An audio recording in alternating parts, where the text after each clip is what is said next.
All right, everybody. We made it. One more to go. So we'll hopefully finish off strong here. Frank, want to lead us off? Yeah, sure. Hey, everybody. We are here with the Social Justice Design Cooperative, Just Design. My name is Frank Berg. I'm a 12-year member of EWB, electrical engineer with the Chicago chapter. I'm Walt Walker, also a 12-year EWBer, environmental engineer, and New York City State Rep. My name is Dara Shah, or Dara is how you actually pronounce it. I started working with EWB in 2008, and I'm from Chicago as well. I'm a human factors engineer. I'm Louis Wolfenden from Tucson, Arizona, solar energy engineer, and not quite as long with EWB as these folks, but been around a little bit.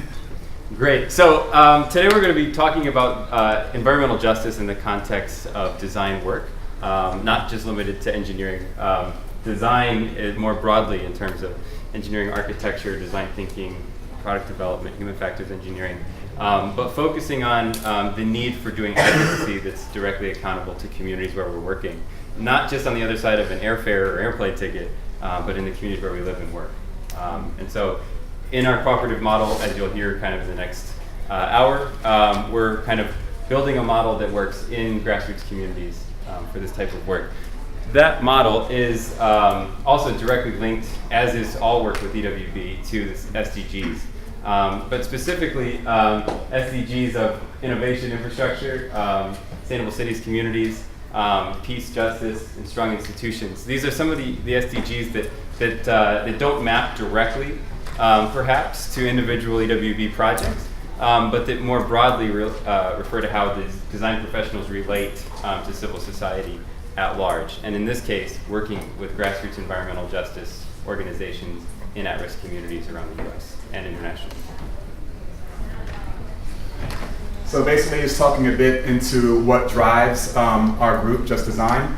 We're more than engineers, and we're trying to get out of that traditional mindset of engineers. We're designers, we're architects, we're activists, we're educators.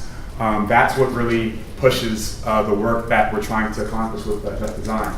And because of that, we're rooted in anti-oppression and learning more about the institutions that restrict power for the communities that we work in. That's getting to the true root of the problem of really all of our projects. And as a result, what drives us is that we believe in civic pride in public service. So to accomplish all those things, it requires building strong relationships and connections with the communities that we work with. And to put all that together, it requires more than technical solutions. It requires solutions inclusive of education, policy, and activism, and really getting to understand that all these problems and solutions are multidisciplinary. So a bit more about the group. There's 4 of us present, but the founding members of Just Design are comprised of 10 members. 5 of us former current EWB-USA members. Most of the team is based in Chicago. We have one in Tucson, myself in New York City, and we have another person as an advisor that's based in Flint. So our combined shared vision and mission is that we want to build pathways that allow stronger personal and institutional connections. So from that, we want to create more inclusive spaces, which include social, environmental, programmatic, and the like.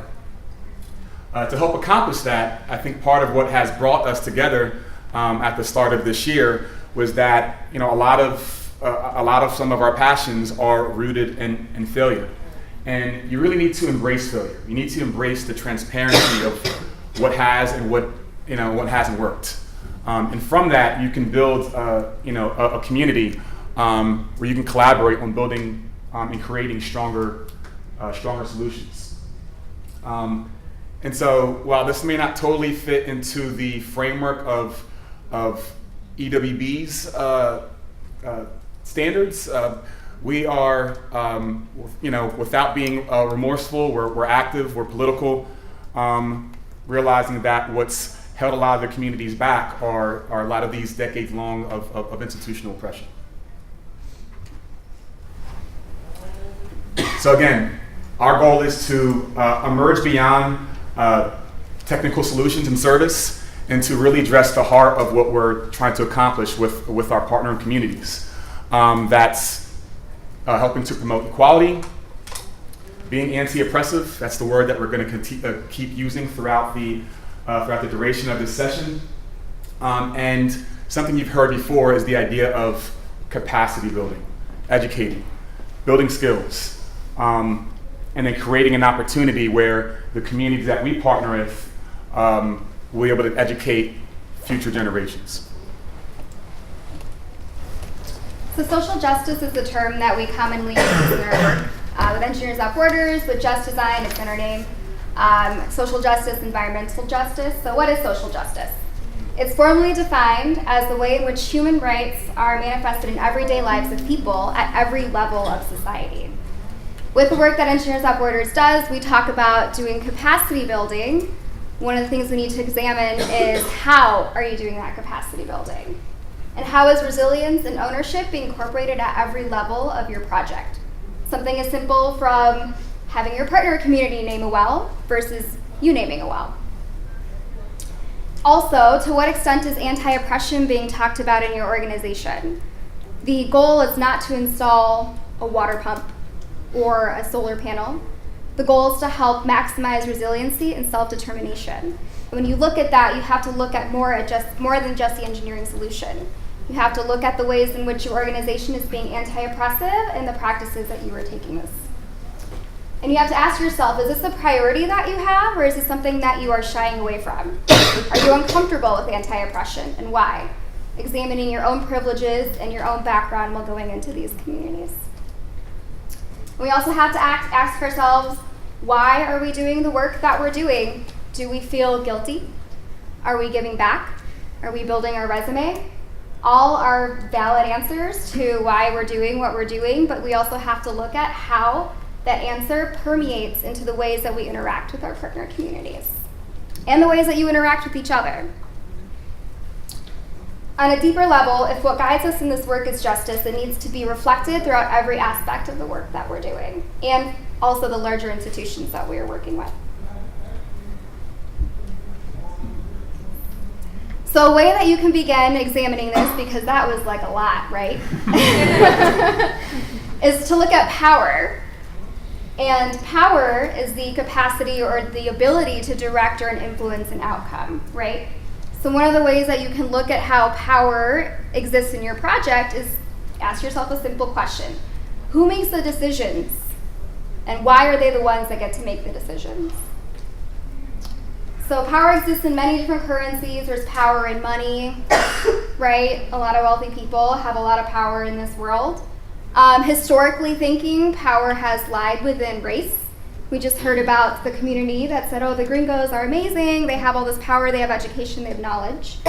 And so examining how that permeates class is also another one. People with higher class tend to have power and the ability to make certain decisions.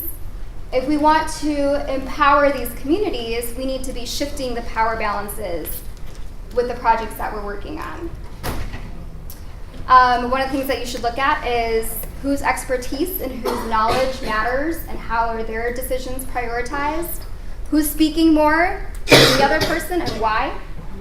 When you begin examining what that power dynamic looks like within your organization, who's tipping the scale in what direction and why, then you can start shifting that power away from a certain area towards a certain area, finding a balance, maybe an imbalance in certain scenarios. Who do you want to have more power than the other?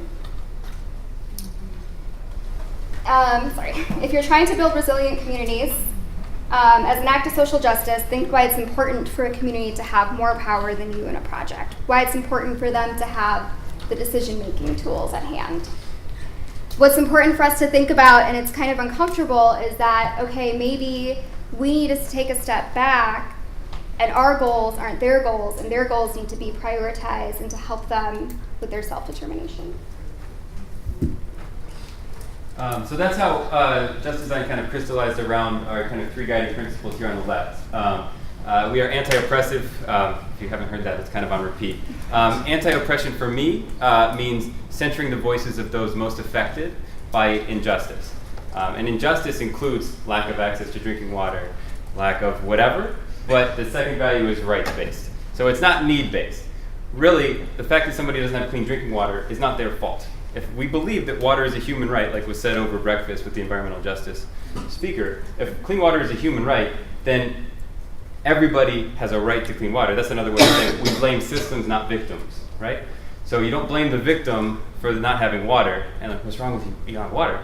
Let's get, I don't care if I have to knock down the door of the government, let's find a way to get these people some water, and let's work in a way, again, anti-oppressive means the person most affected leads that process. That means I don't speak for other people, I don't speak in place of other people, I don't hog the mic. I find ways for the people most affected to do the talking, because that's the only way that this is going to be successful. And we've directly observed in situations, both myself and others within EWB, when we don't let those most affected do the talking, or do the designing, or do the planning, or lead the process, then it may work until the end of our trip. But when we come back, there's something else on the ground, right? And the only way to make a sustainable project is to be anti-oppressive. The only way to change society is to be rights-based. So if everybody has a right to clean water, then we wouldn't have people without clean water. And sometimes our elected officials or people in power forget that and need to be reminded. And so advocacy is at the root of engineering when you're engineering for basic human needs. And then the third one is open access, which is why Lewis is here filming us right now, is that we are in the practice of anytime we speak publicly, the slides are posted on our website, and in this case a video will be as well. There's not anything that we're doing that you can't see. When we design technology, we're designing an air quality monitor for use in Chicago. The design of that will be posted open source. There's plenty of people in the world for whom knowledge that's being exchanged at this conference is a very high priority for them, who will never have access to the space to sit in the seats where you're sitting right now because they can't get a visa, because they can't afford the registration. And that's no reason to withhold that information from folks with whom they could do the most good. And so that's at the kind of core DNA. So those are the three values, but that then extrapolates out into our governance and our identity and how do we pay our bills and how does this work, which is why we've structured ourselves as a cooperative. And so we have there's endless debates in the humanitarian sector about for-profit versus nonprofit work. What can a for-profit do? What can a nonprofit do? How do they work together? What is the role of the public sector? And at least in our analysis, if we want to live through those three values that I just kind of described, there's limitations in a for-profit model. I think many of you who work for for-profit firms understand that you can't keep your shareholders happy and do necessarily all of the things that the world needs all at the same time. That's a limitation. Okay. In a nonprofit, you also have not shareholders but benefactors, and the work needs to be accountable to the beneficiaries more than the benefactors. And there are funding constraints, and there are all sorts of reasons why that gets tricky in any nonprofit. And I'm not speaking about any group in particular. I'm just saying that's a governance model that makes it challenging, either for-profit or nonprofit. Cooperatives represent a third way, where we're member-owned. We own the work. We also own the firm. And so working cooperatively means everybody has an equal share. All of our decisions are made democratically by consensus. And we all participate economically. Donations are not something that we're taking right now. The members have put in the money that it takes to get started and to get us to a handful of projects that are underway. Fortunately, we've won a couple grants early on for environmental justice work, grassroots on the south side of Chicago around lead drinking water.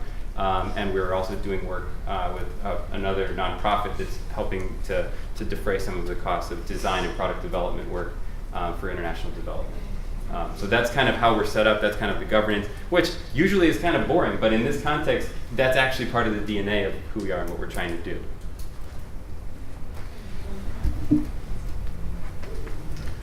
All right, so I think it'd be probably helpful if we gave you some examples of the work that we've done to kind of bring us to this point.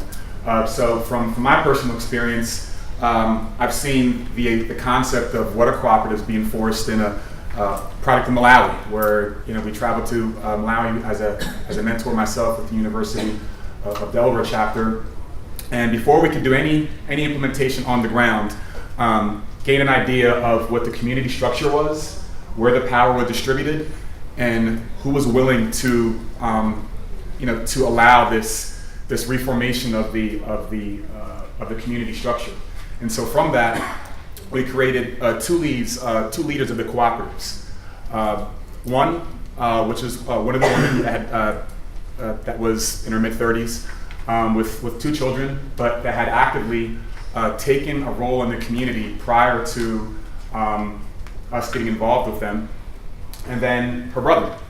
And together they had been known to be the leaders of certain tasks throughout the community, with oversight from the, I guess you could call the unofficial mayor or the chief lead.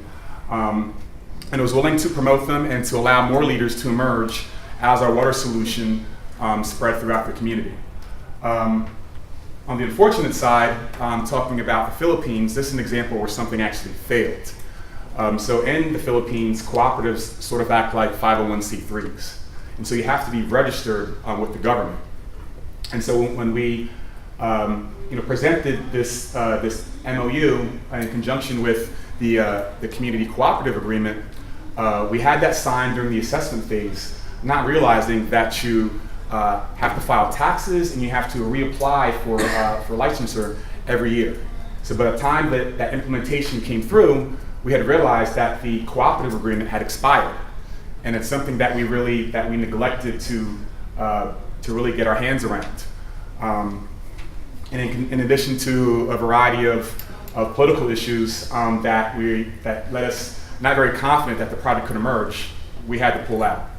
But taking the lessons learned from that, we realized that there was a larger structure in place that we needed to get a better understanding of before we moved forward with implementation. Mamuda, the second item on here, is a cooperative in northwest Cameroon, in Jinicum, the town of Mongongoa. And this is a cooperative that already operates its own partial water system that partnered with the Georgia Tech student chapter of EWB. And so Lewis and I were both part of the EWB implementation and monitoring teams that finished off the project and did the return trip. What's really interesting about Mamuda is that they already they're first of all organized as a cooperative. Second of all, already managing infrastructure. And so Mamuda as a partner for an EWB project was really inspiring to work with. Community leaders actually brought us in. We spent a lot of time on both of our trips actually developing detailed rate models, cash flow models for sustaining the infrastructure over time, setting rates, and doing participatory methods for setting the rates that each family would pay in for the water system, going through different alternatives analysis and iterating across the way that this cooperative wanted to sustainably manage the system. After we implemented the system and before we came back for our monitoring trip, one of the components of the system broke. We found out about this over WhatsApp, of course. And so Lewis and I wake up in the US and we're on WhatsApp, we're like, oh my gosh, it broke. Do this. And they're like, oh yeah, we did that yesterday. We just thought you should know. And then they asked us for a spare part because they had kind of done a short-term fix, which was great. And they had said, well, we just can't find this one spare part. We know we need it because you showed us how to do it. This is the part that we need. Is there any way you could bring this part over? And we said, okay, but we're done with our implementation. They're like, oh, no. We collected enough rates. We can pay for it. We've already got the budget for the spare part that we need. We just need you to bring it in your luggage, basically.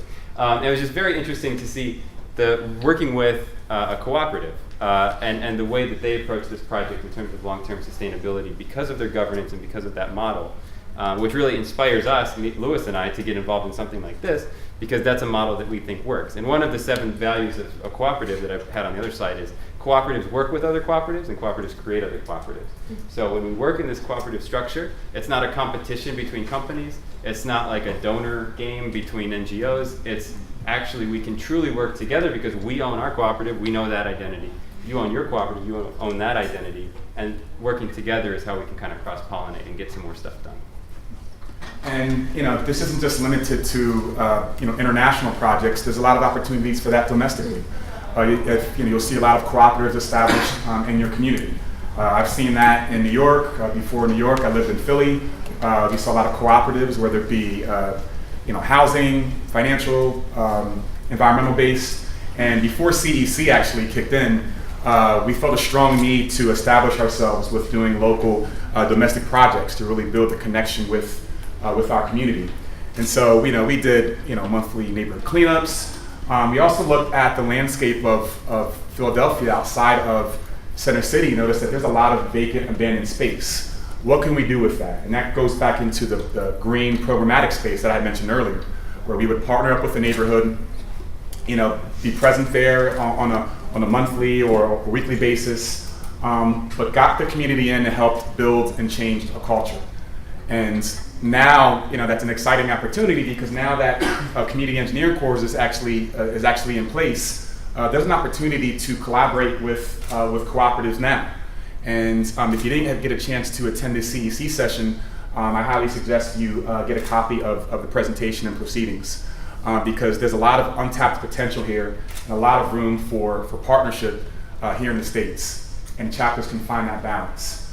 And again, I talked about housing cooperatives in New York City, and so when Frank invited me to be a part of this group, that's something I had seen on my daily commute to work or hang out with friends that said that we need to mobilize our passions and resources, but actually start expanding our reach.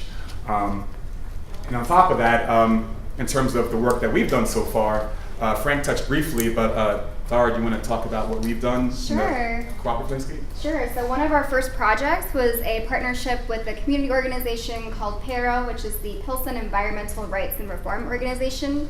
Pilsen is a neighborhood in Chicago. So PERO's concern was that there was lead in drinking water in Chicago, which is pretty common, unfortunately, but they wanted to figure out how can we address the solution. So we asked them, how do you want to address the solution? So we put our heads together, we brought our strengths, they brought their strengths. We won a grant to be able to purchase filters that remove lead out of your drinking water. So we're talking something a little bit more sophisticated than a Brita, to be able to give those filters out to families in Pilsen. But it's more than just handing filters out. We put together an educational event where we talked about how lead gets in your drinking water, how lead sustains in your drinking water, why lead is bad for you, and that's actually those pictures over there from our event, our first event that we've done in Pilsen with Pero. And people were really excited to learn about how they can regain control over their own drinking water coming out of their own faucets. So it was great. And since then, Pero has taken over doing these educational events in the community, and they've done one and are planning another. And now there's more communities in Chicago that want to partner with us and Pero to be able to do these events for themselves. So we're gonna do an activity, so hopefully you guys aren't tired. But this activity will be very introspective, and then we'll do a gallery walk. So some of the questions that you'll be asking yourself is, how do you build structures that maximize resiliency, ownership, and self-determination? How are you prioritizing and practicing development and collaboration within your project? Mm-hmm. And how are you discovering and amplifying voices that aren't typically heard? So in this activity, we have some Post-its over here with different colors, and there's several, so don't be shy. So the first question you're going to be asking is, who are you serving and why? Things that you can think about is, what are you prioritizing and why? Who are your allies within your work? Who do you go to? And what do you define as success? And so that can be orange. Cool. And then the second one is, who has the power to make a decision within your project? And this is the one that we want people to focus on answering, is if you can redistribute that power, how would you redistribute it? What would you redesign? And then how would you, as a chapter, begin to address that evolution? And that can be, what do we got, yellow? That can be blue. Just kidding, that's blue. So 1 is orange, 2 is blue. 3, if you could write key elements of harm reduction for all design professionals, what would it be? And that can be yellow or green. Green. Yeah. Green. And if we run out, it's no one's going to get kicked out of the room here. Right. And then 4, what is your specific role and desired role in being a contributor to this world that you're creating? And this can be in both under the EWB context, but under the context of your career path and your direction. So this is a super introspective, thought process. But it can be words, it can be phrases, it can be whatever you want to fit on these Post-its.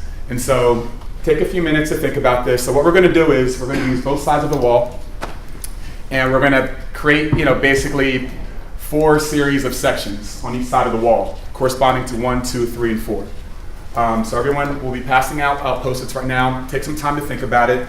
I think we'll work on this for 10 minutes.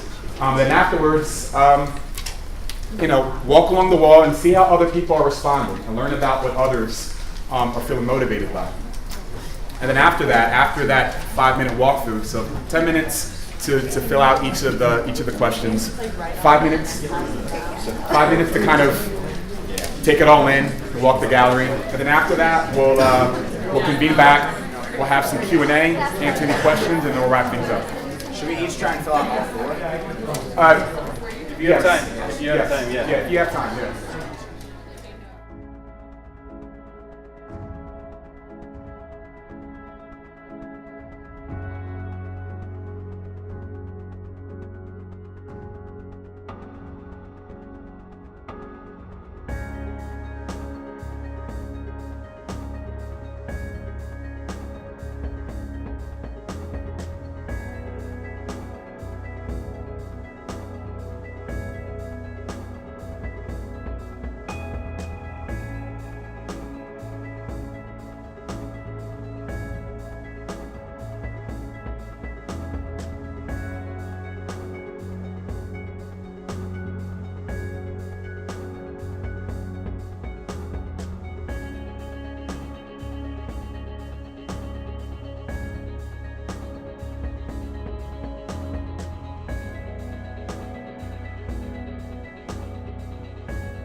Yeah.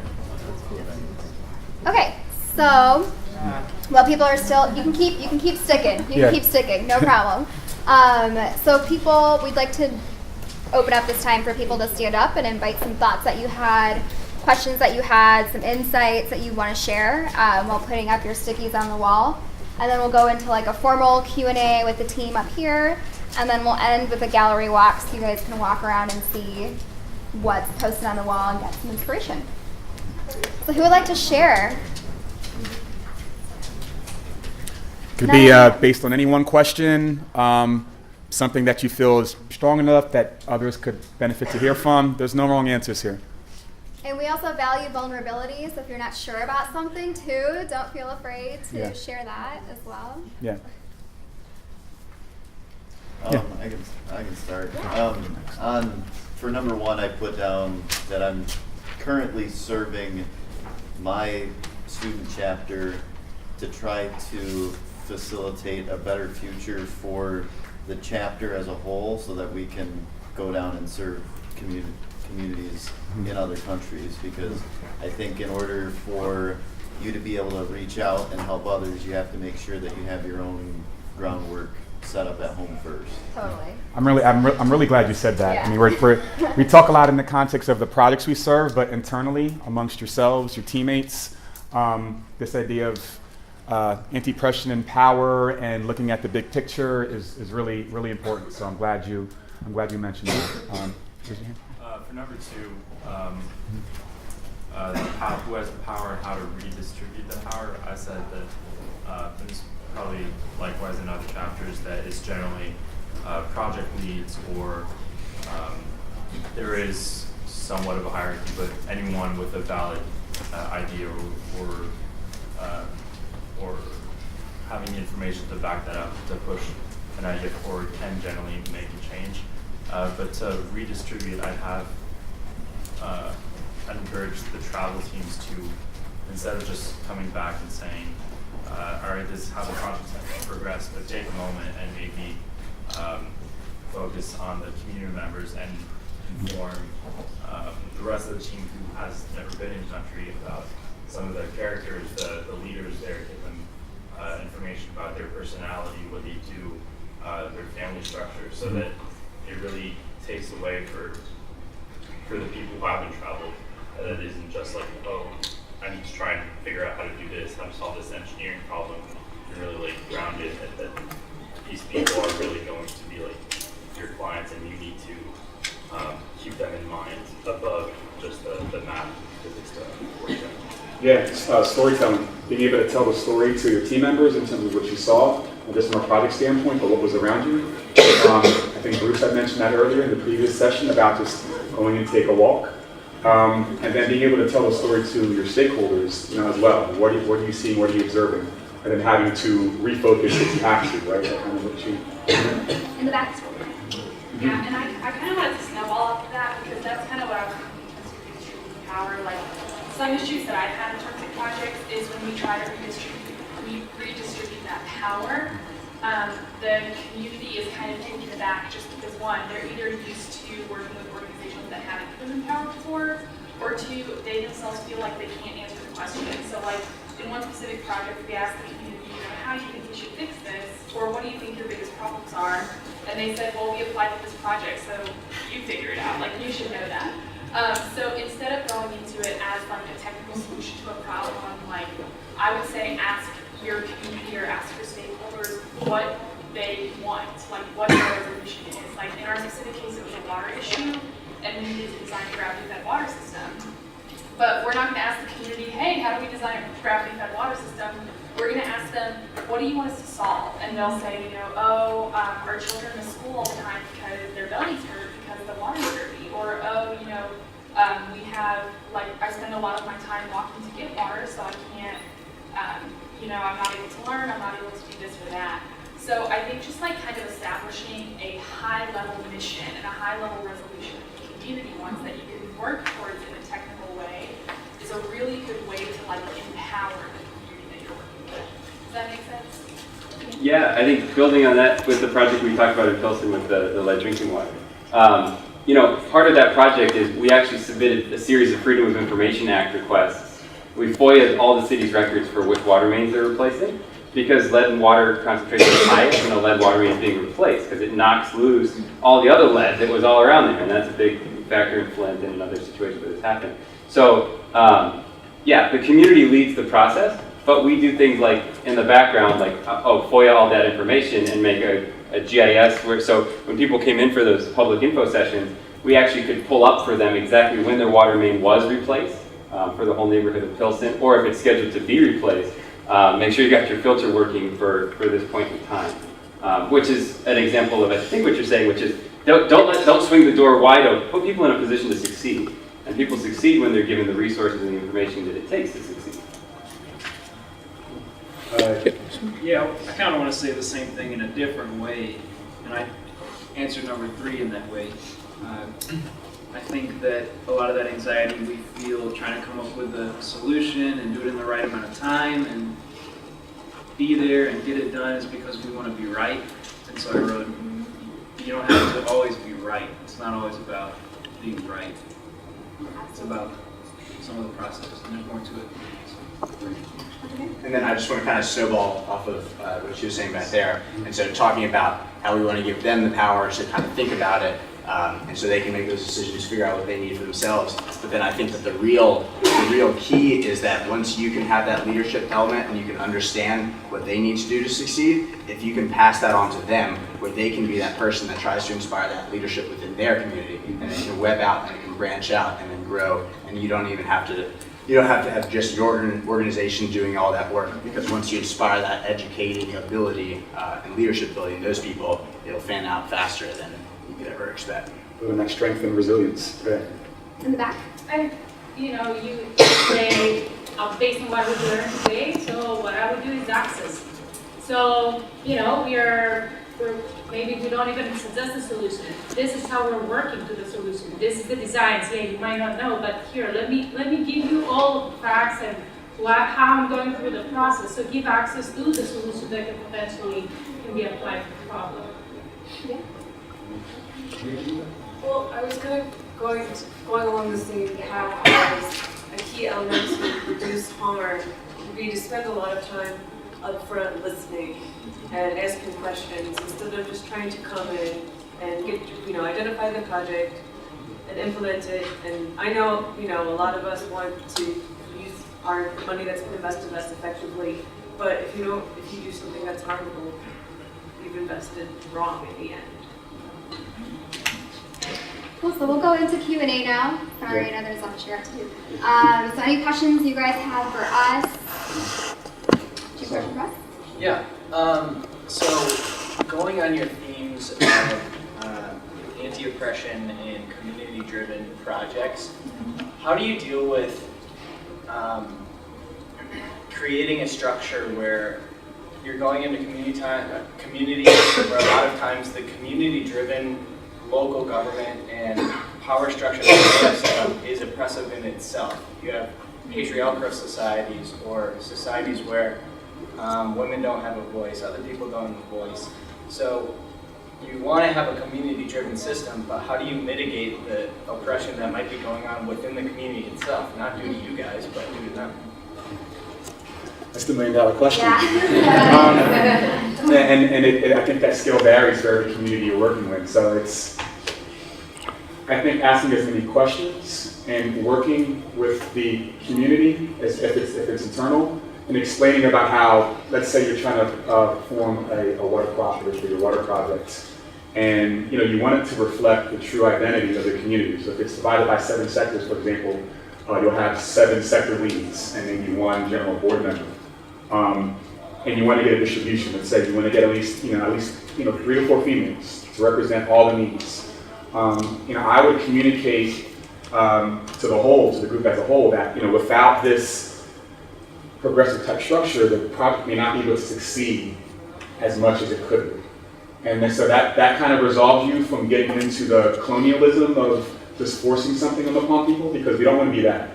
We want to get out of colonialism, we want to get out of this savior complex, but talking about how the solution to your problems are solved, not just from a technical standpoint, but from the social components. I mean, that's gonna include some part of the community having to step up. But if you can communicate that, and maybe during the assessment trip, build that expectation over time. Again, part of these projects are behavioral changes, and that's not done overnight. That takes time, which is another reason why, in terms of measuring the assessment and monitoring evaluation, that's why you need at least 5 years for these projects, because a huge portion of it involves behavioral change. It's clear to me that you, as a group of engineers, are very well versed in community development work. And I'm wondering how we as engineers build that skill set, and how do we take that back to our chapters and help our peers there build that skill set if they maybe aren't aware that they don't. So yeah, that's a great question. So I think that kind of goes along with prioritizing community development in your organization. So if you're prioritizing that the education and the skills that you're going to get is from community development, you might seek out training from an organization like Village Earth.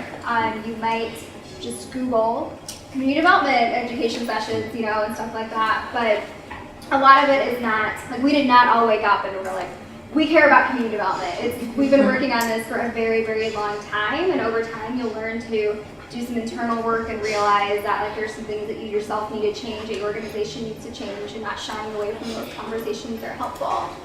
We also have a reading list, and in that reading list are some webinars and training resources for your chapters on what anti-oppression looks like. So we can, you can grab one. Yeah, so our reading list is at the front.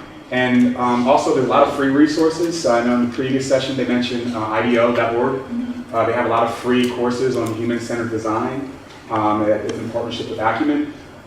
It can be sort of intensive courses. They're spread over like 4 to 6 weeks, but they're meant to be team-based. So I've actually taken courses as well. Frank also you have as well. So we advocate that as well. There are free resources to help. because again, we didn't just learn it overnight. We had to do some digging ourselves. So it's a combination of digging and our own experiences, and then we've learned from others as well. So it's a combination of many things. And I'll speak kind of bluntly, is that these are skills that are honed by doing it, like any other skill, right? So if community advocacy is something that doesn't come naturally, like find a way to be an advocate in a community. And one of our slides said, human rights are everybody's rights. Well, yeah, I mean, one of the things, like, do an Engineers Without Borders project and realize that if we actually take a rights-based approach to community development and access to basic human needs, we got a lot of work to do back home. And there's nothing in our mission statement for EWB that says airfare is required. And so getting active in your own community and finding ways to put yourself in situations where the only way out is anti-oppression. Like when, I think each of us has been part of a Black Lives Matter march at some point or another. Like when we're in that setting, it's really not about what I have to say, and it's really not. It's just like in the community. If you're interested in bringing out the voices that are most effective, if you're working in an anti-oppressive lens, bring out the voices that are most effective. That transitions back home, and that means like when it comes time for the march for science, science is real. Now we have to defend that in our own communities and explain to people that science actually is a real thing. And like, wow, okay, so the same skills that it means to do community advocacy are actually similar to the skills that it takes to do community development. The problem is, in our society, nonprofits can't be political with a 501c3 status, and so working outside of that status that's not necessarily the place for your chapter to start taking bold political stances all over the place and make life hell for EWB. And I'm not saying that, but I'm saying that these types of skills that come from taking stances and being an advocate will benefit the work that you're doing in these communities. It's part of the same, two sides of the same coin. So in the interest of time, I think we're going to wrap it up here with some of our contact information. So definitely keep in touch. So two things. Number one, before you leave, take a walk along each side of the walls just to get an understanding of what other people are coming from. And before you get out, we have two handouts that you're welcome to grab. One was the one slide that had the 7 cooperative principles.